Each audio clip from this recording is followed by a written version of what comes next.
Jason Brown, man. It's good to have you on, buddy. How are you? Good, man. Thanks for asking me. Appreciate it. Yeah.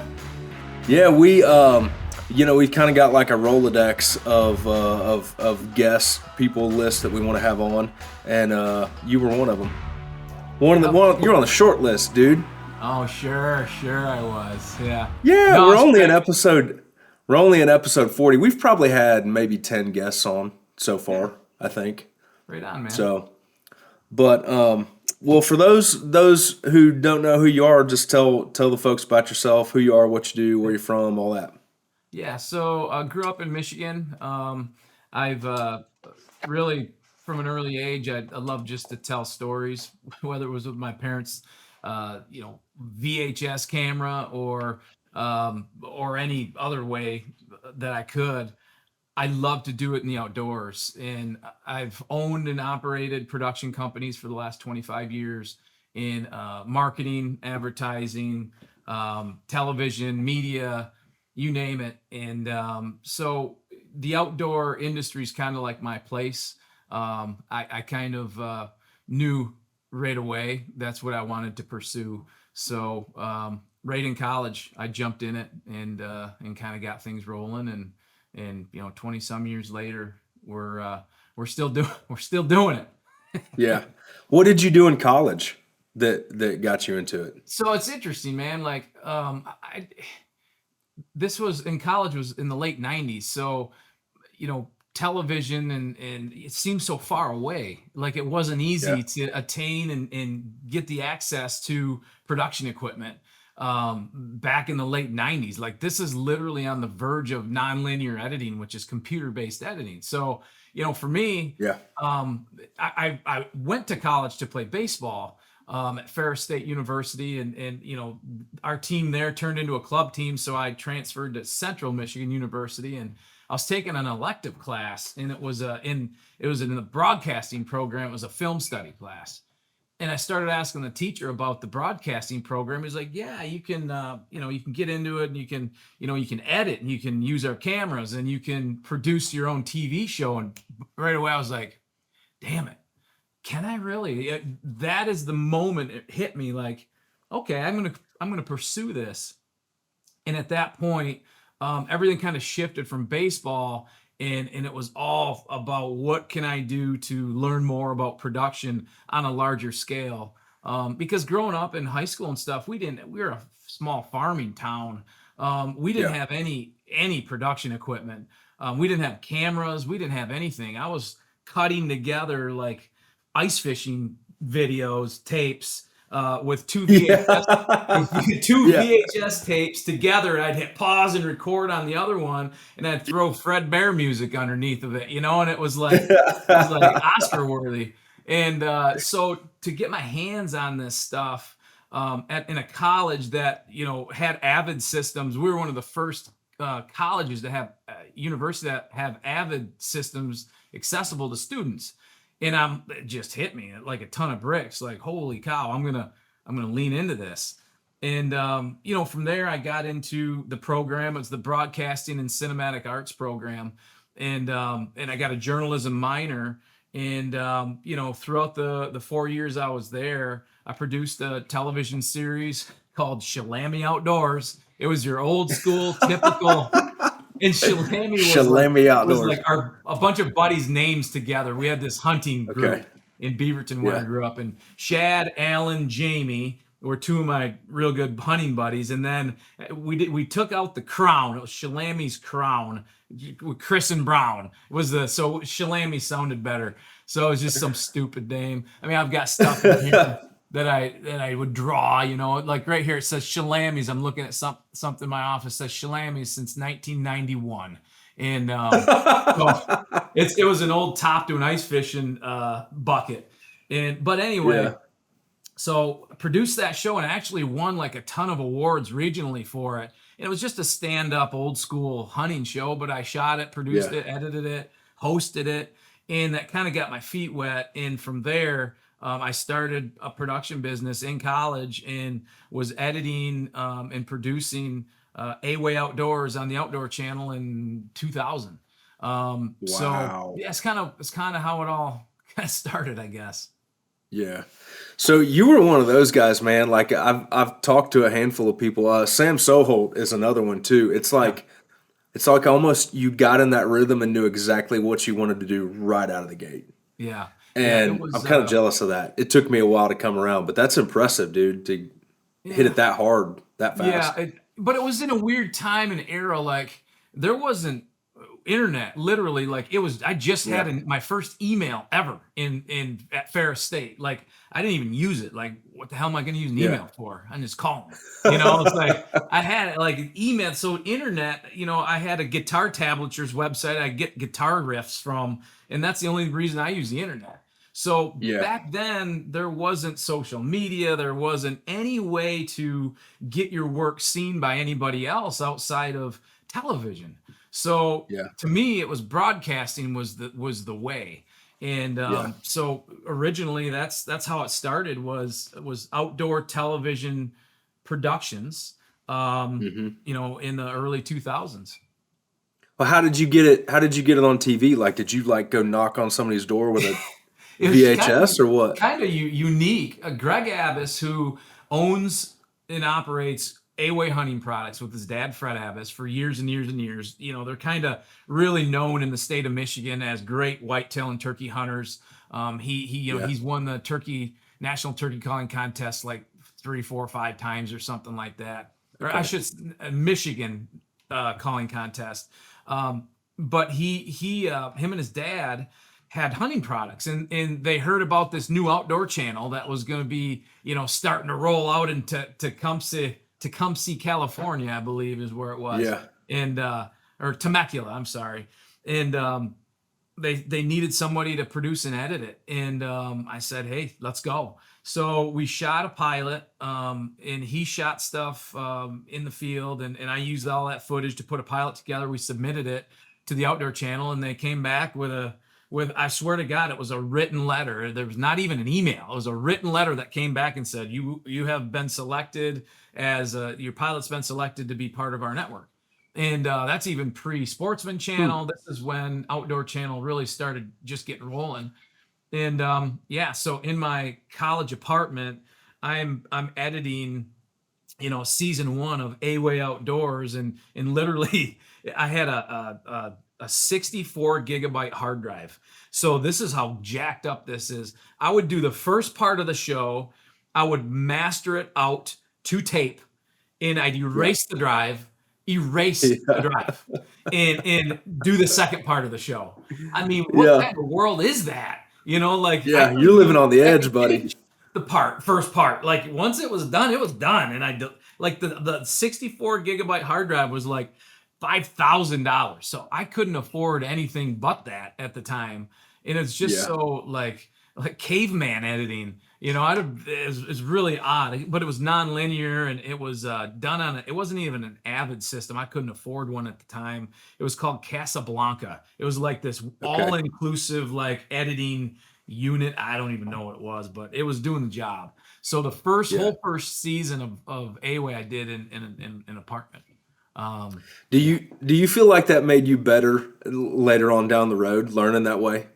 Like, Yeah, dude, man. there's no room for fluff or No. screwing things up if you do it that Yeah, you way. know, I haven't really thought about it like that, but back then, like you had to be so solid with your story out of the gate, and you had to Yeah. have edit with purpose. Like there was a purpose Yeah. behind the story and the edit, and I had to know exactly what segment 1 and segment 2 were before I did 3 and 4, and I had to plan it all out. So, yeah, I mean, I think, you know, nowadays I'm looking at a short film I'm doing right now. Like I'm moving things from the back to the front and changing, like it's crazy what you can do now. But back then, yeah, man, it really forced you to think ahead in your story and to be locked in. Yeah.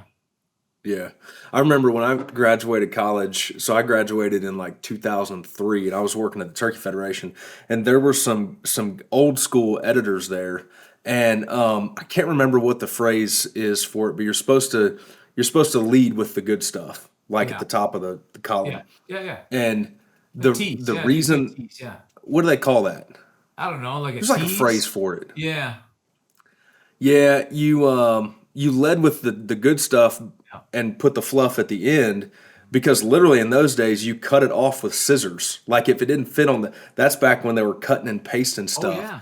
And it's like if the last paragraph didn't fit, you literally cut it off with scissors and Yeah. pasted it on the It's page. ridiculous. Like, And yeah, you couldn't move it around. was John Brown there at the time when you were there? I can't Hmm. remember if John Brown was there or not. John Brown, Godfrey, Yeah. Jason Morrow. Yep. Oh, and there was an older guy too. I can't remember his name, but yeah, Yeah, John some Brown old was there. school guys that are, just, A-listers back in the day, guys I would look up to. And yeah, I mean, that's what B-roll is called. So basically the A-roll of the camera, when they call A-roll and B-roll, A-roll is that main camera film canister. That's that main film that comes out, and the B-roll is the B-roll. And they literally, I did this in a class. I had to cut together film, tape it, and you literally go into film and you cut them and cut them and tape, edits together. That's how I first learned how to edit, man. It's like, what are we doing here? Like, I know we have an edit system sitting right over there, but I'm literally cutting, this old film together that we'd shoot. But it was a great way to learn. Yep, yep. Yeah. Man, I remember doing a couple videos like in high school, and we had VHS at that point, Yeah. but there was no way to edit, so you would film like a scene, and you would get it right, and then you go to the next scene, and if you screwed it up, you had to rewind it and then start filming, and then you just put it out and put it in. And dude, this is bringing back memories now. I never. We would get canceled so fast for this in this day and age. But I had a Spanish teacher, and she was awesome, Yeah. Miss Galimo, and she really encouraged us. We had to do skits in Spanish, and she figured like if we were passionate about what we were saying, we'd learn the Spanish, and that's how we'd get there. So she was really cool on subject matter. And dude, we did a film. It was a film for Mexican Gatorade. Okay, and this is like the most racist thing we've ever. It was like in high school, Yeah. and this was in the '90s. You could do that Oh, kind yeah. of stuff. Yeah. But the Gatorade was literally just drinking water out of a cow pasture stream. And we had dudes dressed in sombreros running across the border and then rehydrating with this like Yeah. river water like it was Mexican Gatorade, like MJ taking a drink of That's Gatorade. very creative. They Yeah. were stealing each other's wallets, like all the stereotypical stuff. Yeah. But I remember we would shoot like an action scene of like guys running over with sombreros and getting shot at, and then like cut, and then we'd all huddle around and watch it. Like, okay, we got it right, Isn't that and then we'd funny, go to the man? next scene from Yeah. then, dude. But Strategic. Very strategic. so what? So when did you have? How old were you when you had like a TV show, like a published on-air show? That first 20, one. 22. Yeah, Wow. it was the first year. I guess it doesn't sound so crazy now because, I've got my son now, he's editing and he's publishing, short sizzles and stuff for the hockey team. And I mean, that's going to however many people can see it. Back Yeah. then it was like you know, at 22 or 23, it was weird because I wasn't, yeah, I was proud of it, but it was just like you're always in the world, so you're just trying to push Yep. stuff out and you're looking at the next project and the next thing. But yeah, I don't know if it's back then. I know I was the youngest editor producer of shows back then. I mean, I didn't know anybody Yeah. that was my age that was doing that. Yeah. How did you meet the Kiefers? How did you meet those guys, and how did that go? Yeah, so right around 2006, 2007, I really started to take my production company to the next level. And at the time, it was called Rack Focus Post, and we did That's we cool. created Heartland Bowhunter, we created Pigman the series. We used to do Family Traditions with Haley and Geo Heath. I mean, there was at the time we were doing 5 or 6 TV shows, and it was me with really 2 other editors, and we were just grinding. And Casey Kiefer called our studio, and at the end of one of our episodes, I don't know if it was Heartland Bowhunter or whatever, I had Rack Focus Post, and he looked it up, and on the website there was the number of the studio. So he called, and he said, "Hey, Casey Kiefer." I'm like, "Yeah, I know who you are." He's like, we have a show and we're looking to maybe change gears, and go with another direction. And I said, yeah, man, they're in Michigan. They're up in Grayling, which is about an hour and 45 minutes north of me. So I went up there and met with them.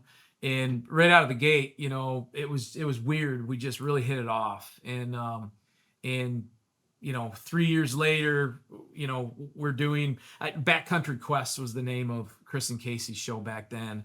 So we edited and produced season 2, 3, and 4. And through that time frame, we got to become great friends, and the families and everything. It was just like, we were meant to meet, and everything fell into place. And 3 years down the road, we started talking about, man, there's just other opportunities here. And we started throwing around the idea of what would it look like if we, came together and my production skills, and, Chris and Casey had a lot of, over the last 3 or 4 years as they were producing Backcountry Quest, they got to meet a lot of people in the industry. So they were referring a lot of work to me. And Chris is a great business guy. Casey's great with brand work and really creative, and he was good with sponsors and connections and communication there. So we started talking about it. And at first I was reluctant. I'm like, oh man, I don't know if go from 100 to 33. I'm like, damn, I don't know about that. But at that I started thinking about, I can really just focus on the production side, and we can, as a group, run the business and grow it. And then we had this harebrained idea for a series that, we just threw around this, let's go out, let's do something different. I was just sick of seeing the typical, I'm in Iowa one week, Kansas the next week, Canada the next week. Like, how can we tell a better story? And, it was weird. I was drinking a whiskey, and their Lonesome Dove came on. This, Lonesome Dove. It's like a mini series, right? Like before mini series. So Lonesome Dove, and I started thinking, man, what if we did like a mini 6-episode series that was just us doing something? And we talked about going to Alaska. So I called Chris. I said, what do you think about we go to Alaska? And we were just going to do it like a part of Backcountry Quest. So it would have been like episodes 3 through 8. We were in Alaska. And then we started thinking about, well, what if we just made it its own series? And then we got Casey in the mix, and he says, let's do it, man. What if we went out there for like a month? And I'm like, damn, that's commitment. And then we said, well, what if we don't bring food? And we're like, okay. What if we hunt and catch in what we eat? And we kind of, we go on a river and we have like 100 miles where we have to get extracted. Now we're talking about, okay, now we're getting serious. So we build up this treatment, and we sit down with the Sportsman Outdoor Channel, and Monty Daniels is sitting in this meeting, and this is at the SHOT Show 2010. Actually January 2011, we said, hey, we got this idea, concept for a series. We want to, but you guys are going to pay for it. Like, we're not going to pay for it. You guys are going to be co-producers, like normal TV should do. Like, in the outdoor industry, you have to get sponsors to pay for your show. So, all these sponsors, everybody sees it, still to this day, that helps pay for the show, for the hunts, for the airtime. You pay for the airtime to be on the network. And it pays for your time. So, that is all crucial to making sure a series is made. But we wanted the Outdoor Channel to invest into this story, into this series. And we tell this to Monty Daniels. He's still there to this day. And he says, we tell him the story. So he says, so let me get this right. You're going to get dropped in the middle of Alaska. And we didn't have a name for it yet. And we're like, oh, that's a good name. And we didn't say that. We kind of just looked at each other. And he said, hey, hang on, guys. I got to run over here real quick. So he ran into the booth, had a meeting, and he said, it's dropped, right? Drop's the name of the series. Yeah, drop. So he comes back and he says, he starts talking, what's the name? We said, oh, the name of the series is Dropped. He's like, oh, it's a great name. It's a great name. And we're like, it's Dropped. So he named the series, which we didn't tell him until 10 years later that, you actually named Dropped. He's like, you son of a bitches. He's like, I get credit for that. I'm like, no. I mean, yeah, we'll help. We'll give you some backside dollar. But anyway, so the first year we go out there, we're on the runway, and literally on the runway checking our messages, and the deal for the network is signed, like it faxed back then. They faxed over a copy, and so the deal for drop for season 1 was signed, and it was all in the works. And then at the same time, 2 weeks later, we started Rusted Rooster, and we started Rusted Rooster, which was Chris, Casey, and I together as a business. And we just had a gut feeling that Dropped could potentially launch Rusted Rooster and get us into different worlds that we hadn't gotten into yet, from a production and marketing and everything else. And that's exactly kind of what happened. Wow. So did you, when you did the first episode of Dropped, were you just kind of, I mean, in creative world, you have a loose plan, a loose idea of what you're going to do, but like, you don't really ever know how it's going to go. No, man. Especially when you're videoing in a place like Alaska that gets that much weather, dude, you got to roll with the punches. Yeah, man. Did you have any sort of a plan or what? Yeah, I mean, we researched for about 6 months, because we were going to the Arctic National Wildlife Refuge, and there's no motorized anything allowed in there, so no generators. So at the time, first thing, I'm like, how am I gonna recharge the batteries? How am I gonna move footage from camera cards to hard drives?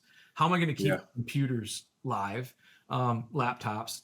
So to me, that was the biggest thing. I'm like, how are we gonna make the workflow happen? So I really researched some solar gear that could study. So Brunton back in the day had some solar equipment that was really good. So I got the workflow from the Brunton. So basically, every day you'd lay these mats out, and there's 4 of them together, and you daisy chain them all together, and then you run these. They're called impel units. So impel units are basically half the size of a laptop, and they're like a battery. So it pushes all of the solar into that battery, and through that battery, there's all sorts of hookups that can go out and charge stuff, and you have to get different voltages to match the output from the batteries and stuff like that. But that took some time, but that was definitely a huge part of learning what it would take to produce and make a show happen out there. And it was just 4 of us. It was me, another camera operator, and Chris and Casey. So while they were learning, this was our first DIY hunt, really that remote ever. I mean, I've hunted my whole life. I've done up to that point, I did some pretty crazy hunts, but nothing that was a 30-day DIY in the middle of Alaska.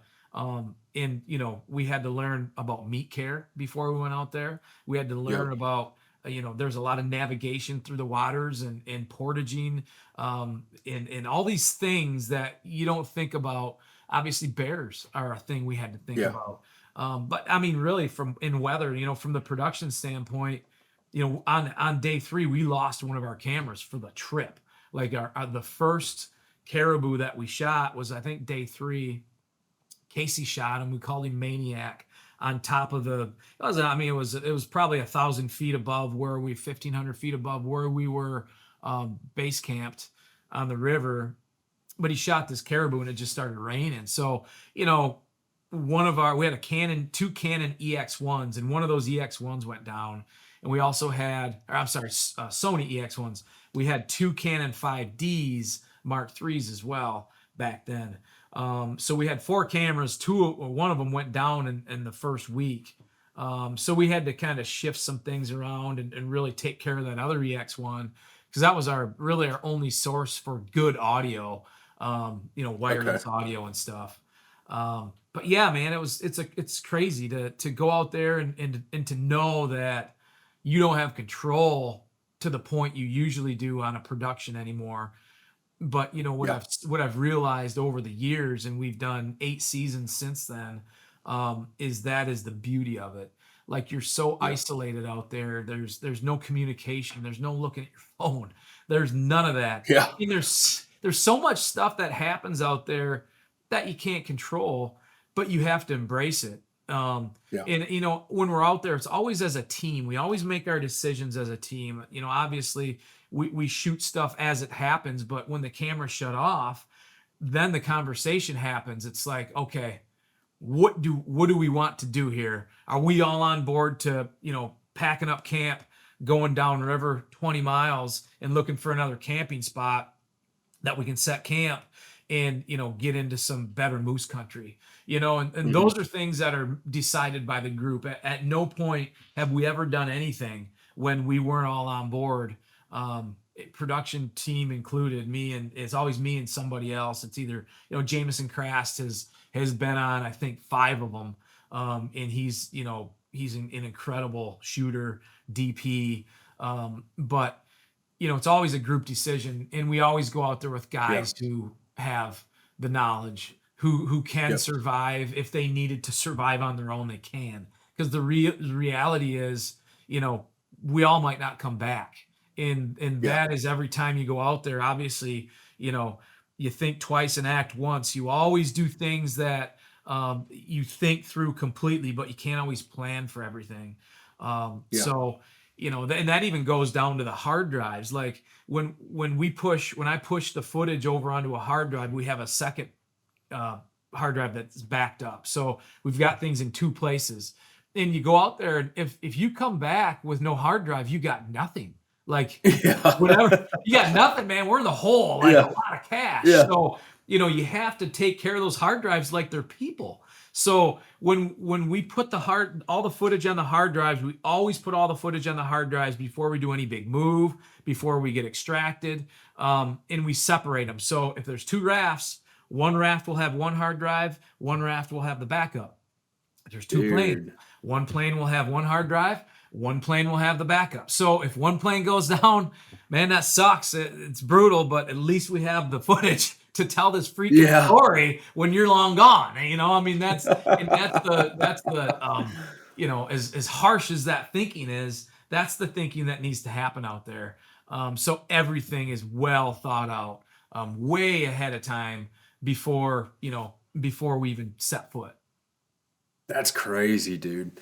I'm just picturing you like outfitting one of the hard drives with a little mini parachute before you put it on the plane. Like, hey, Chris, dude, if you guys are going down, I love you. I'm gonna miss you, but can you at least throw this thing out? Just throw the drive on before you hit, man. Yeah. We gotta have something to remember you by, dude. Yeah. Was there ever any like total oh crap moments? Was there ever a moment where you're like, this could get bad fast? Yeah.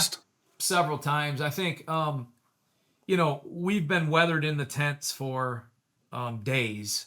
We've had rivers come up. I remember distinctly, this is season 3, which would have been in Alaska. And we were in the middle of about 7 days of complete rain. And this is the first week of September. And we're all jumping in the tents for the night. And, I'm grabbing shots and stuff of the rain out by the rafts.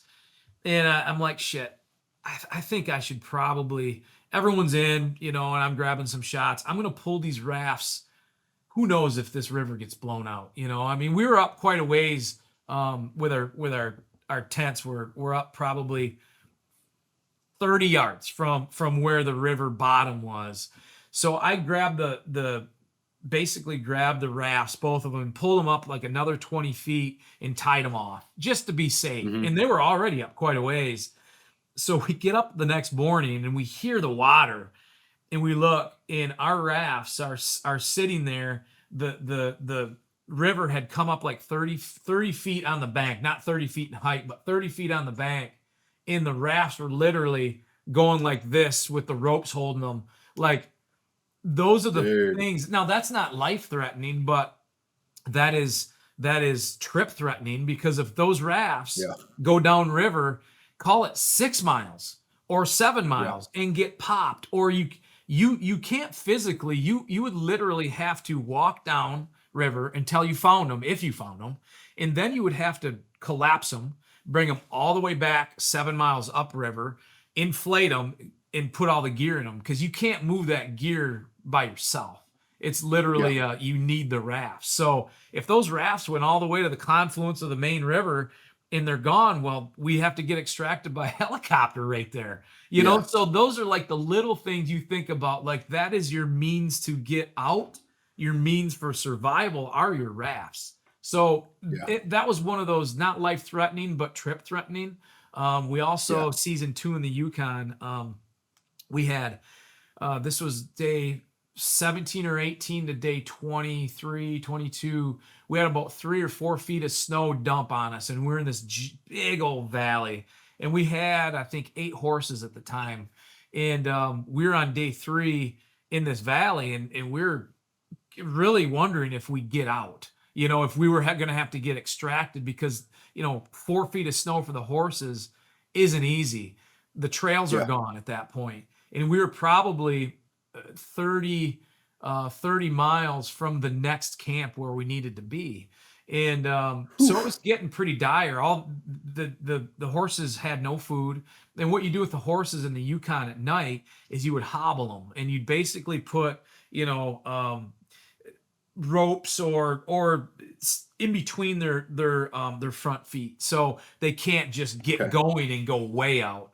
But you'd put a Yeah. couple bells around their necks, so in the morning in the Yukon you'd get up, and they would always go find food somewhere. They'd find where the good grass is or whatever, and you'd listen. A lot of times you couldn't see them, but you'd listen. You'd hear that bell dinging, and you'd be like, okay, they're that way. So you'd get on a horse or walk, and you'd go get the other horses and you'd bring them back. But they couldn't do that because they ran out of food. All the grass was buried. They were eating like willows, and the willows were all. So it was another one of those situations where, we had to make a decision, and we decided to let's just go. Let's try to find the trail and go to the next camp. And we made it, but 2 horses got stuck up to their chest. We had to pull them out. One horse fell. Chris fell. The horse slipped, and Chris it fell on his hip. I mean, it was just, those are the things out there. You break a compound fracture of your leg, and you can't Yeah. get an airplane in. You have to get extracted. I mean, there's bad things that can happen out there. This last year, actually not this year, the Project Origins, which we did in 2022, it ran early this year. Chris, we were up, cutting willows, and Chris ran a knife up through here into the fat of his hand, but he was going up Ooh. like this, and he slipped, and that knife went boom, missed the main part of his wrist by literally an inch. Yeah. If that goes into your Yeah. wrist instead of the fat of your hand, he's Yeah. dead. Like there's Yeah. no question. That cuts your wrist. You can't get life flighted out of there fast enough. We're looking at 4 to 5 hours. We're a 2.5 hour bush plane ride in, maybe Yeah. 3 to where we're at. So it's 3 in, 3 out. You're dead. So I mean, it's little things like that don't seem like big things, but they can expand into major problems. And then just the bear issues we've had over the 8-9 seasons. We haven't had a whole lot of crazy bear stuff, but they're at camp at night. You can hear them walking around the tent. We had one Yeah. sow charge us in the river, season 3. We had 3 cubs. It was an experimental river, and they hadn't dropped anybody in this river in 10 years. It was going through a pretty bad wolf problem and bear problem. Which we found out a couple years later, the Fish and Game shot like 50 black bears on that river, like 2 or 3 weeks before we were dropped in there. And we didn't shoot a moose that year. Go figure. We didn't even see one, and we saw caribou, but we couldn't shoot caribou because it was an experimental area. It was just a weird season, but those 3 cubs started bawling, and we were ready for it. We turned the rafts kind of in front of us, and the sow, she was in an oxbow kind of off the river, kind of pushing fish up into the shallows, trying to catch them and eat them. And she came out and she saw us, and it like she went back in there and it clicked, like, what is that? She came back out like 5 seconds later, and she's downriver probably 150 yards. And she looks at us like this and just starts running at us. and like water's flying everywhere. And Wow. but you know, I always tell people this is really weird. Like we were so ready and focused on her. Like her eyes were never like, I'm gonna kill you. Her eyes were Mhm. like surprised, but also like just curious. Like, what are you? At no point did she look like she wanted to and you know to come at us. It was really like she was just really confused. And once she saw us, she got up on her back feet like this, kind of went like this, and kind of went up and went over the bank and went into the willows and went with her cubs. But that was really the only time we ever got charged. Um, How close did she get before she got up on her 20 hindquarters? I mean, how yard, far 20 was she? yards probably. It's 20 yards. Yeah. Wow. Yeah, and we got it all on video. What do It's you? in that episode. Yeah. And you guys were had what I'm assuming you had rifles then at Yeah, that point, right? Or pistols Chris or what? Chris had Casey had the 300 short mag, and he also had a sidearm. We always carry sidearms. Yeah. Chris had a 10 millimeter. I had a 44 mag, kind of right here. I was filming, but it was I was here and I had this ready. Yeah.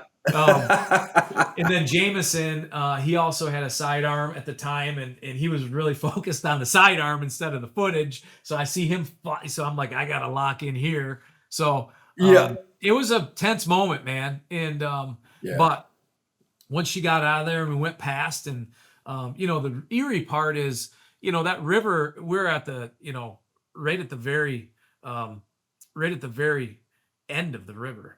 Um, so it was it was super narrow, and as we're walking, we maybe it was probably 14 feet wide, so we had to walk. There's willows probably 15 feet above our heads right to the edge of the bank, so we're walking on Mhm. both sides and we're just thinking, you know, anything can happen at any moment. So but that's kind Yeah. of the nature of Alaska. In a, you know, every time you go, you're always, it's weird, man. Like your senses completely shift, and your sense of smell is heightened, your sense of hearing, your Mhm. sense of sight, like all these senses that, you know, you're depending on 100% now. They're like, now it's part of your nature. It's part of, like, Yeah. you wake up in the morning, the first thing you do is you listen. The first thing you do is you unzip that tent and you look all around. You never walk out and just, you know, you don't get blinders on. You're Yeah. always looking around. You're checking behind you. Like that's the important things that you know, the little things out there you need to consciously be aware of. Yeah. Yeah. Man, I remember I've hunted moose there and then caribou. We hunted the haul road for caribou, Oh which wow. we were hunting with a buddy that worked on the pipeline, and Yep. we were pretty much just like road hunting the whole time. We didn't really Yeah. know what we were going into and all that kind of stuff. So Yep. we were bow hunting, and after a couple days, me and Ed got antsy just riding the road looking for caribou migrating over. Yeah. So we started doing some like spot and stalk, and we saw there were three caribou. We kind of stalked in and surrounded them, and I got to like, I don't know, 80 yards and ran out of cover, and I could see them bedded there in the real short tundra. And I was like, I'm just going to sit and wait this out. But I remember sitting there, and it was complete silence, Yeah. and my ears were ringing Oh because it yeah. was so quiet. And it's like, dude, I've never heard complete silence before, ever. There's always something like an air conditioner running or a truck or somebody's Yeah. Jake brake 10 miles. There's always something, Yep. man. And I'll never forget that. And I almost forgot about the caribou. I was so like mesmerized by the sound of Yeah. complete silence. Well, Nothing happening. up there in the tundra too, there's not a ton of wildlife. Like there isn't a ton of birds. Like Yeah. a lot of our stuff's below tree line. So it's, you know, you don't get, um, you don't have these big hardwoods. Like as you start to get down, or I should say above tree line, as you start to get lower in the river, you start to get bigger trees and pines and stuff like Yeah. that. But there's not a whole lot of, you know, there's whiskey jacks, but you know, there's not a Yeah. whole lot of birds up there. So yeah, man, it gets like dead silent. Hmm. How many seasons did you do of dropped? We've done 8 total. 8. Yep, Have 8. they gotten any easier since the first one? Yeah, oh yeah. I mean, for sure. The first time it's like your eyes are wide open. And if I think back, like my favorite season of all time, and I think a lot of people that watch the show, their favorite season, season 1, because you can see like the wonderment in our eyes, and it's everything's new, Yeah. and then we're experiencing it for the first time. And I think as storytellers, when you experience that for the first time, what your attention to detail is different. The way the Yeah. flow is, and every year we go out there, when we live on fish and meat and berries for a month, and you lose a lot of weight. Like we lose between Yeah. 20 and 30 pounds in a month. And you know, after the first 6, 7, 8 days, your stomach shrinks, you get through. And I swear to God, the first year, like I didn't know what to expect. Like you go through with body withdrawals, like from either carbs or sugars or whatever. And you get like, you feel sick, it's weird. Yeah. But then once you get through that, I've learned to kind of wean myself off of that stuff going into these Yeah. trips now. But that Yeah. first year is really weird. But your stomach shrinks, and what you need every day is less and less. So it gets easier from that part. The mental side gets easier. There's the mental side of your family, man. Like I remember the first year we did it, I had a 1-year-old and a 4-year-old, and like you miss them so much. And you're Yeah. out there and you're thinking about. It's weird because when you have really stripped down to nothing but what you can catch and hunt, and in all the water, like in survival, like you start thinking about the simpler things in life that matter. And that's when Yeah. those, we call it these be alive moments. That's when be alive was really formed. The mantra of be alive was that first trip. We're like, this is what Yeah. it feels like to be alive, because everything's so clear. Like your daily routine is, what I have to do to survive today and get through today is very clear. I need water, I need Yeah. food, I need some place to shelter, and that's it. And I need to figure out Yeah. a way to move down and get closer to extraction. But you also, in those simple times, you think about how clear life is to you, how clear family, how much family means, and the little things. Like I remember, the first year I was like, I can't wait to get back so we can go to the pumpkin patch and pick Yeah. pumpkins out. Like just the little Yeah. things. I can't wait to, watch a football game, to see the Yeah. leaves and rake leaves and all these things that it wasn't about. I can't wait to get back to my truck or the material things, man. It was like, I can't wait to get back to do those things with the people I love. And that's what Yeah. drives you really. And not to make dramatic about what dropped is. It's a hunt. It's a remote hunt. Thousands of people do it every year, but it Yeah. means different things to different people, and it centers you in a different way. Everybody gets centered in different ways. And I think for me, I think for Chris and Casey as well, like, you know, you're in the middle of the grind all the time, and as business owners and entrepreneurs and things that we're always pushing and trying to get to the next thing. When you go out there is no next thing. It is like for the Yeah. next month, it's all about getting out and making smart decisions and hunting and doing the things we love and sitting around a fire every night and eating meat off the fire, and like all those things result in what makes us be alive. And I think that's where we Yeah. kind of got that whole that is where we got the whole mantra from. Yeah. Well, one thing I want to ask you too, like I thought, I've kind of like worked with you guys and known you guys, but I've never like been on a project with you. And when we shot this last video, which we'll get to in a little bit, I was surprised that you're still kind of storyboarding and filming and editing. I kind of thought you were just like the CEO boss dude that, you Yep. know, reviews, edits, and makes notes and all that kind of stuff.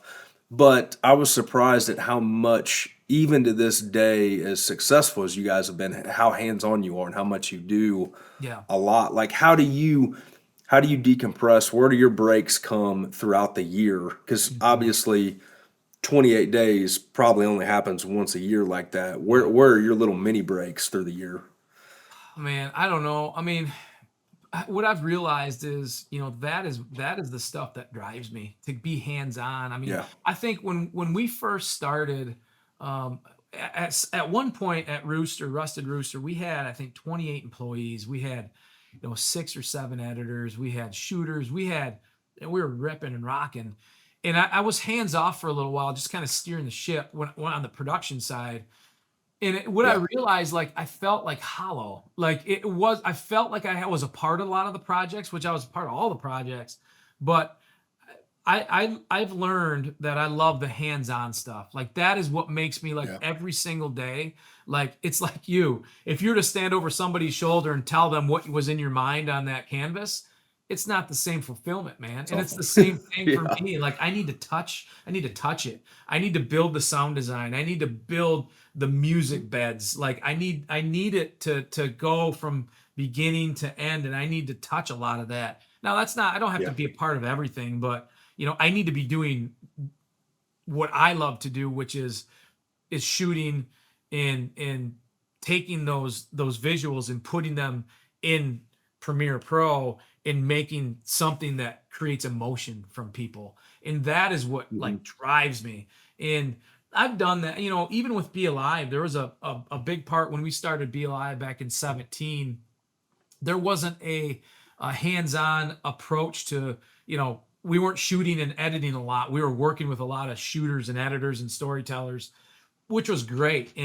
But I just always felt like my calling is shooting and editing, and Yeah. I've been EPs of stuff. I've been, co-founders, owners. I've been all of it. But what I've realized is you can't turn your back on something that makes you feel alive every day. And when I get in the edit bay and I take what I shot and put it on a timeline and start to manipulate that into a story that creates emotion within me, and that'll in turn create emotion in either an audience or a client or a consumer, like that is what makes me feel alive. And I just can't turn my back to that, and I'll never not do it.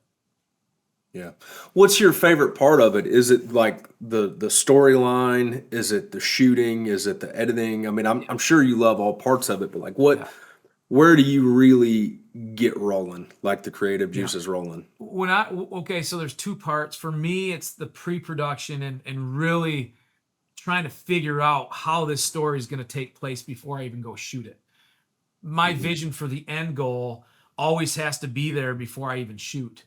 But I will say this, when I start building music, when I find the right song for a sequence, in the way editors do things all different, what I'll do is I'll find the music. I'll go through music first. I won't even go in and look at any of the footage. Huh. I'll go through music first and I'll find tracks because I most of the time I shot it. So I know what I shot. And when I'm shooting it, I kind of have a feel for what that scene needs to be like, what that scene needs to unfold like before I edit. So then I'll go and I'll pick music and I'll listen to a song and I'll be like, that is perfect for that moment in the hunt, or that is perfect for the opening credits, or that is perfect for the closing credits, or there's this transitional piece like at the end of this scene, like this could transition perfectly into this, or this is the momentum shift I needed here. And I'll hear that song and the edits come to me as I hear the song.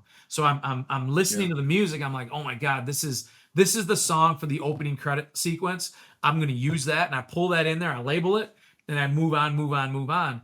And then when I pull that music in, I'm telling you, man, it half edits itself. It's crazy how the shots fit. And then when you put narration or voiceover or interviews in there, it just kind of adds to that story. But the music to me is where it all comes together. Yeah. Yeah. Have you guys ever had anything composed? Like I know that's a thing sometimes, like Yeah. in Hollywood Yeah. or animated movies. How does that work? So we've had quite a few things composed. We actually, for about 4 years, one of my best friends, actually, Brandon Calhoun, he lived in Nashville forever, in LA. He's just an incredible musician. And we had a studio, Rooster Tracks, actually, that he ran for four Oh, years. cool. And I like that name, by the way. yeah, yeah, Rooster Tracks. And Yeah. we had a recording studio in the Rusted Rooster production studio. We had a recording studio in for 2 seasons, for 1 year, for Backcountry Quest, and 2 seasons of Dropped. We composed about 14 or 15 original songs, some with lyrics, some without, that we used for those episodes. And we also would write for Hmm. specific brand campaigns, but we would do it all in house. And he has kind of like a Chris Robinson Black Crowes vocal to him. But it can really shift. But he's also, he's singer-songwriter, but he can also produce like a rock and roll vibe, southern rock stuff, country, stripped down stuff for like dropped. Our key with dropped music was it had to be stripped down. It had to be feel not lonely, but it had to feel like you know you're alone out there. Like there had to be Yeah. it has to have that vibe to it. If you've ever seen Into the Wild with Eddie Vedder, who wrote a lot of that music for Into the Wild. It's about the story of oh, what's his name? I'm drawing a blank. But he Yeah. went out in the bus in Fairbanks and he died Mhm. out there. Well, there's a movie about him, and Eddie Vedder wrote a ton of music for that movie, and Sean Penn was the director, and it just like was perfect for it. And a lot of that style of music, some of it we used for our drop series that we wrote. So yeah, I mean the composition side is to me is super fulfilling because when you can touch the music that and create the music for the actually scene the scenes that you've created, it's like you're using nothing but organic creativity and art artistic ability to tell that story. So it's the ultimate. Yeah. Well, I knew after we had talked, you sent me, I think it was Explosions in the Sky, Pandora. Yeah. And I knew, and dude, I listened to that as I painted for Seawee last year, Yep. and I felt like I was scoring a touchdown in slow motion constantly. Like Yeah. it was just cool, man. So I knew you kind of had that. I don't know, you kind of had the pulse on some of that Yeah. music. Yep. And I know from painting, like what you listen to influences a lot of what you put out Oh too. yeah, yeah. I mean, even in the scenes that we shot with you, for the episode of Winchester Life here, you putting in the AirPods and the music, like that's so interesting because it's when I'm writing, I love to write as well. When I write, I can listen to music. But when I'm Yeah. editing, I can't because the music, I'm listening to sound design, like sound on tape, all this stuff. So I can't listen to music unless I'm cutting to the music.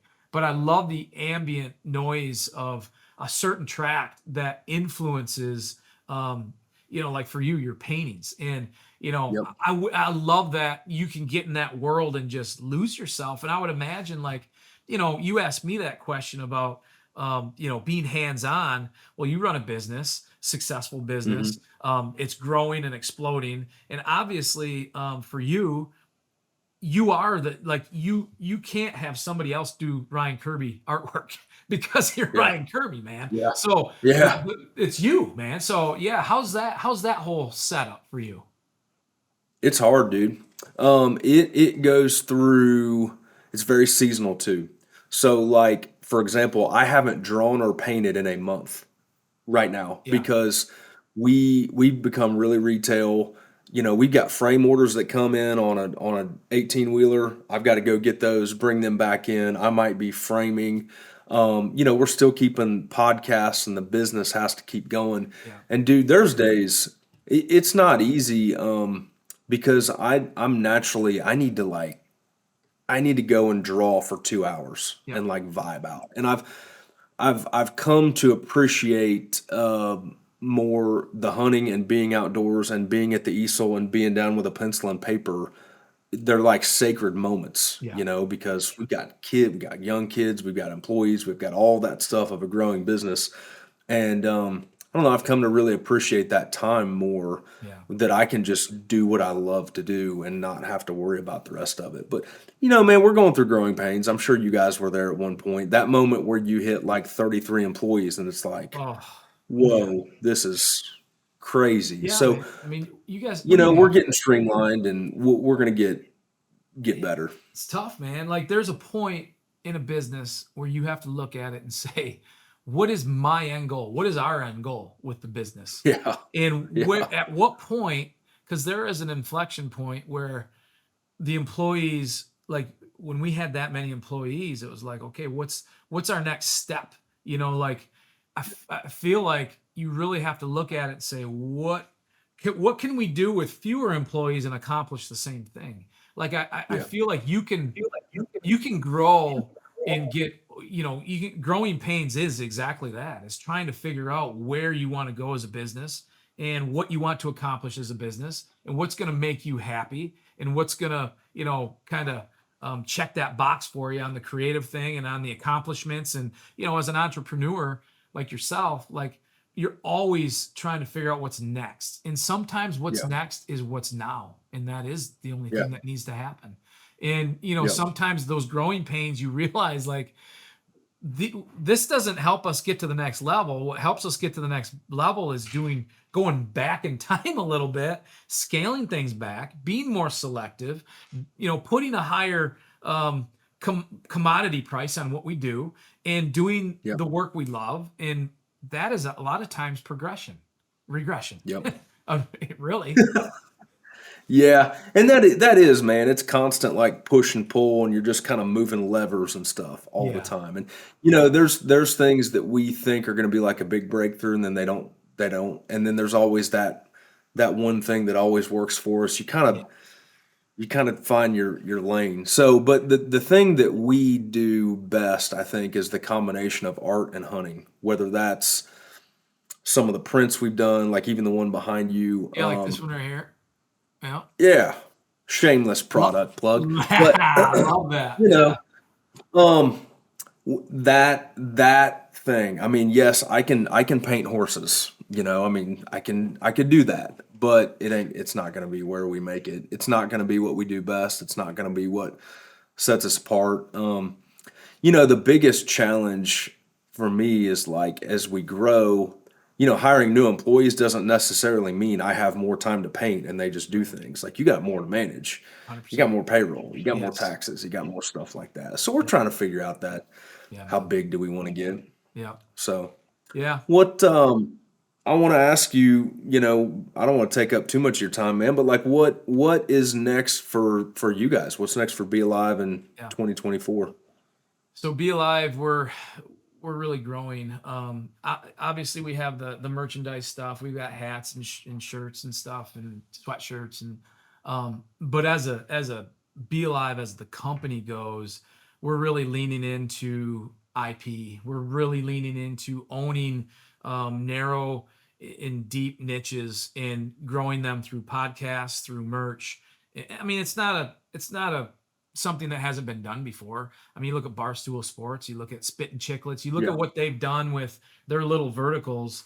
They lean in, they create and you know um, an audience that is specific to that brand, that loves that brand, even if it's 150, 200,000 people in your audience, if it's 50,000, but if you're speaking to them, it's worth something. So for Yeah. us, Be Alive is it's a big, huge name. It can mean anything to anybody. And what we're doing under the Be Alive is we're taking those little things that mean something to certain sectors of the outdoors, and we're creating brands around it, and we're diving in and owning that space. So that's really Yeah. what Be Alive is on the consumer side and on the media side. I should say on the studio side, Rivers Our Life is a platform that we own, that we have done, and we've leaned into it, and we've got partners that help us tell stories about rivers and how important rivers Hmm. are and life on the rivers and you know how to make rivers clean and keep them clean because they're the heartbeat, they're the arteries of our world. And so part of our initiative at Be Alive is we've really lifted that, and it's to continue to replicate that into Yeah. other spaces. But yeah, and then Be Alive Studios, we're working on. We're based out of Bozeman, Montana. So Be Alive Studios, I think we have 6 or 7 core employees, head of production over there, VP. Everybody's in Bozeman, and it's turned into quite the storyteller's paradise over there. And a lot of production minds are coming to Bozeman, are moving from the West Coast in towards these beautiful towns. And Bozeman is booming, Yeah. it's exploding. We have a studio there. Our Be Alive studio sits there. So we have a couple different production deals that are either at green light phase or close to green light phase with streamers, and some linear television networks as well. Cool, So man. yeah, I mean, we're keeping really busy, in those regards at the Be Yeah. Live side. Is there a Be Live private jet yet that goes from No, Michigan to Montana? no, there's Come on, not. man. But I haven't even been out to our studio yet. That's something that's happening here sometime this next year, early in the year. Yeah. But no private jet yet. Damn Well, that's next level right there. When you haven't even been there, it. because then the day you get there, there's going to be like murmurs around the office, like Oh Jason no. Brown's here. Yeah, Jason Brown's right. No, they're in the doing office. very well without Jason Brown there. Yeah. We've got some incredible talent out there, and Yeah. we've got Zach and Kate Green. Zach Green, he was the EP of Alone for 3 or 4 seasons. He was on Survivor. He was on, did Top Shot. He was EP of Top Shot. So he's been with us for I think 5 years now. And Kate, his wife Kate's been in the industry forever. We've got Yeah.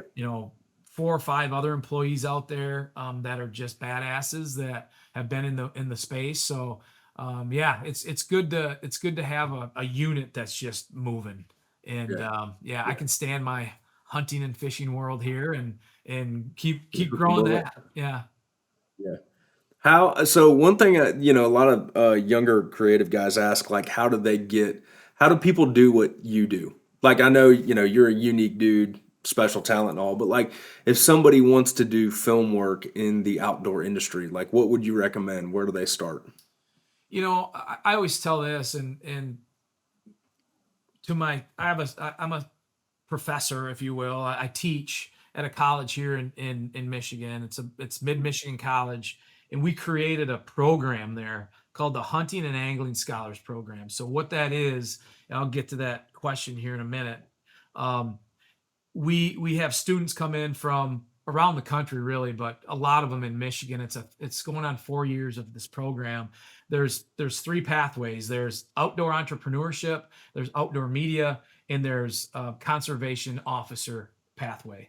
So you can come into this program, and in 2 years you can get this a degree in either one of those pathways from the Hunting and Angling Scholars Program.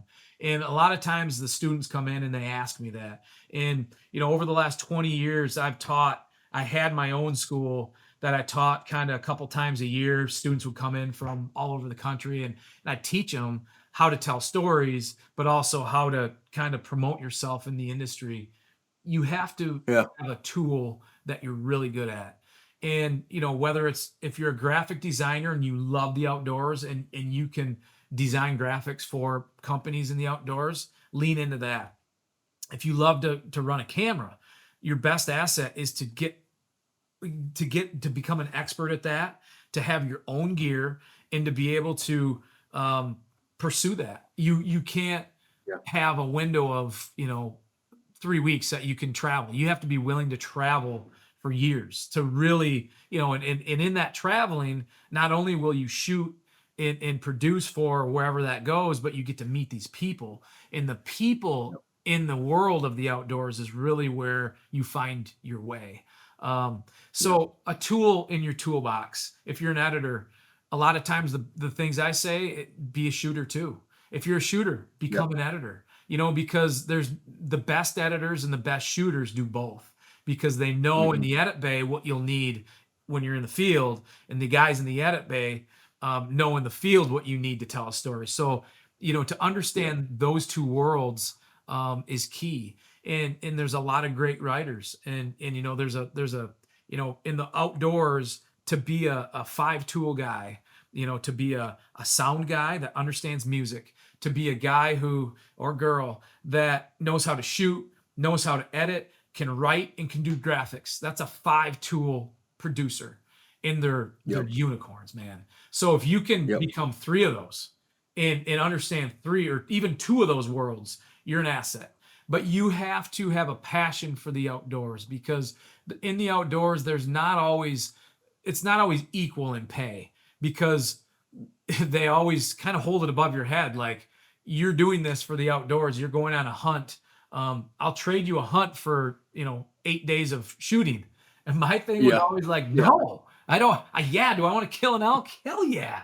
But I also want to make this business work. I also want to, you know, be respected as somebody who is a business person and has that goal in the outdoors. So yeah, I mean, I think for me, I always tell them become really good at one thing, but add something else to your toolkit, and then Yep. learn the industry and get to meet as many people as possible. Because anybody that wants to be, I'm not going to say have your own show because that's so old school to say I want my own TV show, but YouTube Mhm. channel. Like I tell my students all the time, Yep. like create a YouTube channel, start creating Yep. content, pushing it out there, and do things that you're passionate about, and start to figure out who your audience might be, and that's like kind of number one. And so yeah, you have to have a love for it, but figure out what part of the media side that you really love, and then Mhm. lean into that.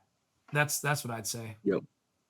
Yeah, man, I agree 100%. I've always told people like you've got to have a skill and then bring that to the industry, not vice versa. Like, don't just say, I want to go work in the industry, so I'm going to go do whatever. Like, well, you're not going to really be successful that way. Like, you got to have a fine-tuned skill and then go. But the biggest thing I think I see people doing, the biggest thing I think they can do to be successful is I've taught. I'm not a professor like you, man. Like that's Oh, impressive. I didn't know that layer. don't let that name, that title, you know, it's that's what We they gotta we gotta change the thumbnail right now with Professor right. Brown. No. Um, but I've spoken at some entrepreneur stuff here at App State, where my wife works, and it's in Boone here.